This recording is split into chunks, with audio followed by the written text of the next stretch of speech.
Dlhoročná opora družstva Nemeckej demokratickej republiky Maxi Gnauková má vo svojej zostave viacero obťažných väzieb, cvičebných tvarov, ktoré i v tomto prípade cvičí stabilne. Už začiatok jej zostavy, premet bokom s polobratom na mostík a hneď premet vzad roznožmo na kladinu, patrí medzi najnáročnejšie začiatky. Objavuje sa v zostavách čoraz častejšie, o čom svedčí toto porovnanie. Kým na majstrovstvách sveta v roku 1981 túto väzbu zacvičili len 3 gymnastky, na majstrovstvách sveta v roku 1983 už 17. V zostave Gnaukovej si zasluhujú pozornosť tieto ďalšie akrobatické tvary. Z miesta salto vzad schylmo, naskočený premet vzad roznožmo a salto vzad prehnutie roznožmo, kotul vpred bez dohmatu a hneď premet vzad roznožmo, premet vpred oporou o hlavu na jednu a záver premet bokom s polobratom a salto vzad prehnutie s dvojitým obratom, ktorý v tomto prípade Gnauková urobila s malou chybou. Cvičebné tvary s obratmi okolo rôznych osí tela tvoria v súčasnosti až 91,5% z obsahu vykonávaných zacvičených tvarov. A cvičebné tvary vykonávané vzad, ako vidíme i v závere zostavy u Gnaukovej, tvoria až 66,7% z celkového obsahu tvarov na kladine. Táto vynikajúca gymnastka sa ešte nelúči s aktívnou činnosťou, ako sa sama vyjadrila. Svedomito sa pripravuje na nadchádzajúce majstrovstvá Európy, ktoré budú v máji v roku 1985 a na majstrovstvá sveta, ktoré budú v novembri toho istého roku.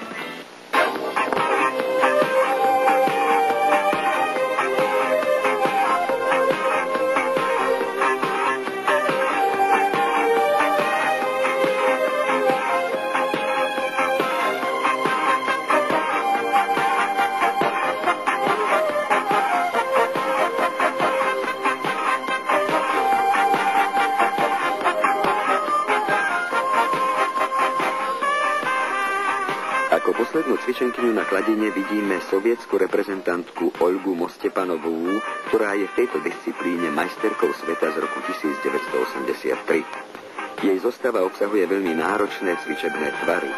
Vysoko vyzdvihujeme najmä úvodnú časť jej zostavy, v ktorej preukazuje vysoký stupeň koordinačných schopností. Táto gymnastka upútava i eleganciou, rozsahom pohybov a stabilitou výkonu celej zostave, čoho dôkazom je aj zisk najvyššieho ohodnotenia 10 bodov.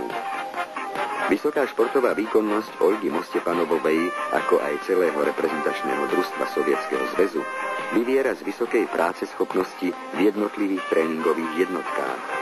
Totiž sovietské reprezentantky v etape pred pretekmi vo svojom najťažšom týždňovom cykle uplatňujú 4x3 tréningové jednotky, a to pondelok, utorok, stredu a v sobotu.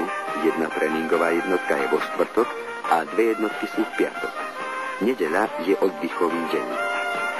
V jednom tréningovom dni, v ktorom sú 3 jednotky, i Mostepanovová zacvičí 600 až 800 cvičebných tvarov.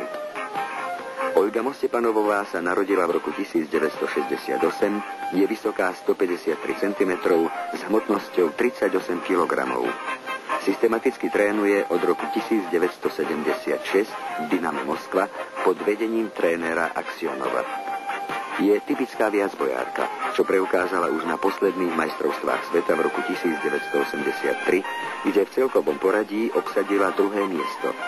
Aj vo voľnom viacboji na týchto pretekoch v každej disciplíne získala najvyššie ohodnotenie 10 bodov. Tak ako mnohé najlepšie gymnastky sveta, i Mostepanovová končí svoju zostavu dvojitým saltom vzad z krčmu. Aký výkonnostný skok sa urobil v záveroch zostáv, nám potvrdí toto porovnanie. Na konci 50. rokov sa ako zoskoky používali napríklad tieto cvičebné tvary. Premet pred oporou o hlavu, zostojky na rukách z krčka, premet bokom a iné. Keď v roku 1956 sovietská gymnastka Jegorovová končila svoju zostavu rýchlým premetom vzad, pokladalo sa to za zázrak. V blízkej budúcnosti sa aj terajšie závery iste stanú ešte obťažnejšie.